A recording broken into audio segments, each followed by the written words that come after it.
जय हिंद दोस्तों। तो अभी हम जो कल आपको चैप्टर पढ़ाए थे, इससे पहले क्लास में जो आपको सिलेबस दिया गया था, बताया गया था एसएससी लेवल, उसी में से एक चैप्टर लेके आए हम आज डिवाइजर को। और देखते हैं उसमें डिवाइजर क्या होता है, यानी कि भाजक संख्या क्या होता है, उसके बारे में आज हम थ्योरी पढ़ाएंगे। वो भी एकदम सुंदर ट्रिक के साथ, वो भी ऐश्वर्या राय के जिस प्रकार सुंदर है उसी प्रकार के साथ हम अभी पढ़ाएंगे। तो देखिए, सबसे पहले भाजक किसे कहते हैं? तो कोई संख्या में भाग दिया जाता है, कोई संख्या से भाग दिया जाता है कोई संख्या में, उसी को भाजक कहते हैं। और भाज्य किसे कहते हैं? कोई संख्या में भाग दिया जाए, जो संख्या में भाग दिया जाता है उसे भाज्य कहते हैं। और भागफल किसे कहते हैं? अगर कोई संख्या से कोई संख्या में भाग देने पर वो जितना बार में कट जाए उसी को कहते हैं भागफल। और नीचे में जो बच जाता है उसको कहते हैं शेषफल। जैसे कि आप बोर्ड पर देख रहे हैं, अगर हम 21 में भाग दिए हैं 5 से, तो हमको जो आया है 5 वो भाजक कहलाएगा। और जो संख्या में जो जिसमें भाग दिए हैं वो भाज्य कहलाएगा। और जितना से भाग लग गया है उसे भागफल कहते हैं, और नीचे में जो बच गया उसे शेषफल कहते हैं।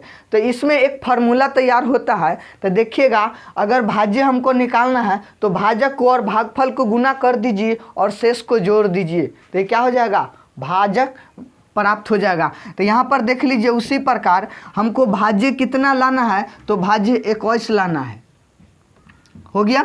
अब यहाँ पर देखिए, भाजक हमको कितना दे दिया है? तो भाजक 5 दे दिया है, तो यहाँ पर 5 लिख दीजिए, और गुना है तो गुना कर दीजिए। और यहाँ पर कितना है भागफल? तो भागफल 4 है, तो यहाँ 4 से गुना कर दीजिए। और शेष फल हमको कितना प्राप्त हुआ है? तो 1 प्राप्त हुआ। अगर इसको आप गुना करते हैं तो इसमें कितना आपको प्राप्त हो जाएगा? 21 प्राप्त हो जाएगा। तो इसी के साथ हम अल्फा कैंपस के माध्यम से अभी हम अब थ्योरी आपको बताएंगे, जो कि एकदम सुंदर ट्रिक के साथ। देखिए, और किस प्रकार अब थ्योरी होता है। मात्र 2 क्लास में टाइप 1 का थ्योरी इंड करेंगे। आप सब्र करते हुए और इसका इंतज़ार कीजिएगा, और एकदम सुंदर ट्रिक के साथ। और देखिएगा, शॉर्ट मेथड विथ कंसेप्ट के साथ। आगे देखिए, क्वेश्चन क्या कहता है? क्वेश्चन कहता है 420 के, क्वेश्चन लिखिएगा, 420 के कुल भाजकों की संख्या ज्ञात कीजिए। 420 के कुल भाजकों की संख्या ज्ञात कीजिए। देखिए, तो इसको सबसे पहले क्या करेंगे हम? सबसे पहले इसको 420 है उसको लॉसा करेंगे। लॉसा करेंगे तो 420 को हम साइड में लॉसा कर लेते हैं। तो 420 को यदि आप लॉसा कीजिएगा तो इसको 2 से लगाइए तो 210 हो जाएगा। फिर इसको लगाइएगा तो 105 हो जाएगा, 105 हो जाएगा। फिर इसको लगाइएगा 3 से तो 3 तिहाई 9 और 5 तिहाई 15। फिर इसको 5 से लगाइएगा तो 7 हो जाएगा। तो इस प्रकार यदि हम 420 को लॉसा किए तो इतना आ गया। हमको निकालना है 420 के कुल भाजकों की संख्या निकालना है। क्या निकालना है? तो 420 के कुल भाजकों की संख्या निकालना है। तो देखिए, 420 को यदि हम गुणन खंड किए लॉसा, तो 2 कितना बार आ गया है? तो 2 बार आ गया है। और इसको 3 कितना बार आया? तो 3 1 बार आ गया, और 5 1 बार, और 7 1 बार। तब यहाँ पर क्या आता है? कुल भाजकों की संख्या ज्ञात करने के लिए तो थोड़ा सा ध्यान दीजिएगा। यदि कुल भाजकों की संख्या कहेगा तो जो जिसको पामर यानी कि उसके माथा पर जितना है उसमें 1 जोड़ का और सबसे गुना कर देंगे। तो थोड़ा सा ध्यान दीजिएगा, यहाँ पर लिखिएगा 420 के कुल भाजकों की संख्या, भाजकों की संख्या बराबर, भाजकों की संख्या बराबर 2 के माथा पर कितना है? तो 2 के माथा पर 2 है, तो इसमें 1 जोड़ दीजिए। फिर इसको मल्टीप्लाई कर दीजिए, 3, 3 के माथा पर कितना है तो 1 है, तो इसमें भी 1 जोड़ दीजिए। और फिर 5 के पावर कितना है तो 5 की पावर 1 है, तो इसमें भी 1 जोड़ दीजिए। फिर 7 के पावर कितना है 1 है, तो इसमें भी 1 जोड़ दीजिए। अब यहाँ से हम देखेंगे जो सभी को जोड़ के और तब गुना करना होगा, तो 2 और 1 को जोड़ेंगे तो कितना हो जाएगा 3, और 1 और 1 को जोड़ेंगे तो 2, फिर यहाँ से 1 और 1 को जोड़ेंगे तो 2, और फिर यहाँ से 2। अब इसमें क्या करना होगा, अब सभी को गुना कर दीजिए। 3 दूना 6, 6 दूना 12, और 12 दूना 24। तो यानी कि आपको जो कुल भाजकों की संख्या आ गया 24 आ गया। तो ध्यान दीजिएगा इसी प्रकार। और अगले क्वेश्चन हम बोलते हैं और आप लोग लिखिएगा पहले। मगर एक बात ध्यान दीजिएगा, इसमें अगला टाइप में जो है अगला थ्योरी इसमें बोलेगा 420 में 1 और 420 को छोड़ के संख्या भाजकों की ज्ञात कीजिए। तो इसमें 1 और 420 भी शामिल है। तो ध्यान दीजिएगा, ये सब बात छोटा छोटा बात है। अगला क्वेश्चन लिखिएगा, 1280 के कुल भाजकों की संख्या ज्ञात करें। 1280 के कुल भाजकों की संख्या ज्ञात कीजिए, जिसमें 1 और 1280 को छोड़ के, 1 और 1280 को छोड़ के।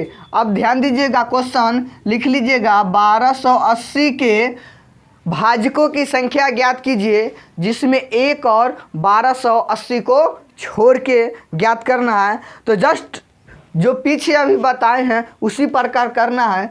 1280 को सबसे पहले हम लॉस कर लेंगे, 1280 को हम लॉस कर लेंगे। तो 1280 को यदि हम लॉस करते हैं तो देखिए 1280 को लॉस करेंगे तो 640 हो जाएगा। फिर आगे करेंगे तो 320 हो जाएगा। फिर आगे करेंगे तो 2 एकाई 2, 6 दूना 12, आई हो जाएगा 60, यानी कि 160। फिर इसको करेंगे तो 8, 80। फिर इसको करेंगे तो 40। फिर इसी प्रकार आप लगाते जाइएगा और लॉसा करते चला जाइएगा, तो इस प्रकार हमको प्राप्त हो जाएगा।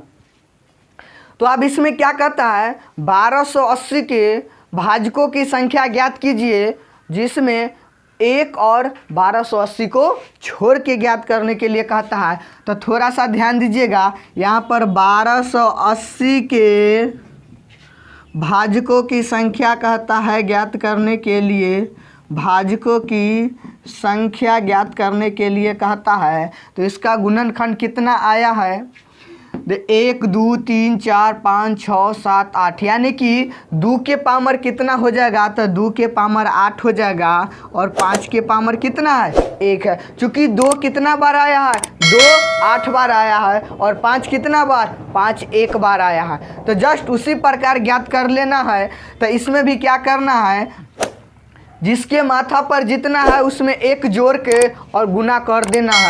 तो देखिए 2 के पावर कितना है तो 8 है, इसमें 1 जोड़ दिए और फिर इसको गुना कर दिए तो इसमें 1 कर दिए। ठीक है, आगे देखिएगा, इसको जोड़िएगा तो 9 हो जाएगा और इसको जोड़िएगा तो 2 हो जाएगा। दोनों को यदि मल्टीप्लाई करते हैं तो 18 आ जाएगा। ये आंसर सही है या गलत है अभी आप कमेंट में बताइएगा। तो जी दोस्तों, ये जो था आंसर अभी ये गलती है, क्योंकि क्या कहता है क्वेश्चन में 1280 में 1 और 1280 को छोड़ के कहता है। तो इसमें तो 2 संख्या हो जाएगा, एक 1 हो जाएगा और एक 1280 हो जाएगा। ये 2 संख्या हो गया। तो 2 संख्या को इसमें से क्या कर लेना है, माइनस कर लेना है। इसमें से 2 संख्या को माइनस कर लेते हैं तो आपको बच जाएगा 16। यानी कि 1280 के कुल भाजकों की संख्या ज्ञात करें, जिसमें 1 और 1280 को छोड़ के। तो इसका संख्या कितना हो गया, 16 हो गया। तो अगला क्वेश्चन, एक ठो और क्वेश्चन देखते हैं। चूँकि थ्योरी बताते समय थोड़ा थोड़ा पढ़ना चाहिए और लंबा वीडियो हो जाएगा तो वो भी अच्छा नहीं लगता है अभी। ठीक है, तो आगे हम देखते हैं अगला क्वेश्चन क्या कहता है, वो लिखिएगा आप लोग। 30 के होल स्क्वायर, 30 के पावर 5 के भाजकों की संख्या ज्ञात कीजिए। 30 के पावर 5 के भाजकों की संख्या ज्ञात कीजिए। तो ये जो क्वेश्चन है बहुत इंटरेस्ट है। आपको जब हम टाइप देंगे, क्वेश्चन असाइनमेंट देंगे, तो उसमें ये सब टाइप के क्वेश्चन बेहतरीन ढंग से मिलेगा और बेहतरीन ढंग से आप लोग को बनाना होगा। देखिए, तो इसको क्या करना है, इसको जो 30 है उसको खंड खंड में तोड़ देना, यानी कि लॉसा कर देना। तो लॉसा हम कर देते हैं 30 को, तो लॉसा कीजिएगा तो ये 15 हो जाएगा। फिर इसको 3 से लगाइएगा तो 5 तिहाई 15 हो जाएगा। अब थोड़ा सा सोचिएगा, 3 कितना बार आया है, तो 1 बार आया है। 2 कितना बार, तो 1 बार। और 5 कितना बार, तो 1 बार आया। तो इसको क्या कहता है, यानी कि 30 के पावर 5 के भाजकों की संख्या ज्ञात कीजिए। तो जिसको जितना खंड किए हैं वो तो पहले लिख दीजिए। सबके माथा पर कितना है, तो 1 1 है। मगर एक बात ध्यान रखिएगा, यदि इस प्रकार के हो तो इसके दोनों के क्या होता है, जितना माथा पर उसके साथ में गुना हो जाता है। तो सब में क्या करते हैं, गुना कर देते हैं। तो 2 के पावर 5, 3 के पावर 5 और 5 के पावर 5। अब इसमें भाजकों की संख्या ज्ञात कीजिए। तो जो पीछे किए थे उसी प्रकार कर दीजिए। तो 2 में 5 में क्या जोड़ देना है, 5 में 1 जोड़ देना है और मल्टीप्लाई कर देना है। फिर 5 में 1 जोड़ देना है और मल्टीप्लाई कर देना है। 5 में फिर 1 जोड़ दीजिए और इस सब को क्या कीजिए, जोड़ दीजिए। तो 6 गुने 6 गुने 6। यदि इसको गुना करते हैं तो 6 36 और 36 छक्का 216 आएगा। तो आपको देखिएगा यही आंसर आ गया। तो जय हिंद दोस्तों। अब अगले वीडियो में हम मिलेंगे। ये थ्योरी का, यानी कि भाजक संख्या का थ्योरी का ये फर्स्ट क्लास था। अब अगली क्लास में हम मिलते हैं, ये दूसरी क्लास में मिलेंगे, तो उसमें भी हम थ्योरी ही लेकर आएंगे। जय हिंद दोस्तों। और इसको आप फैलाइए बहुत से बहुत।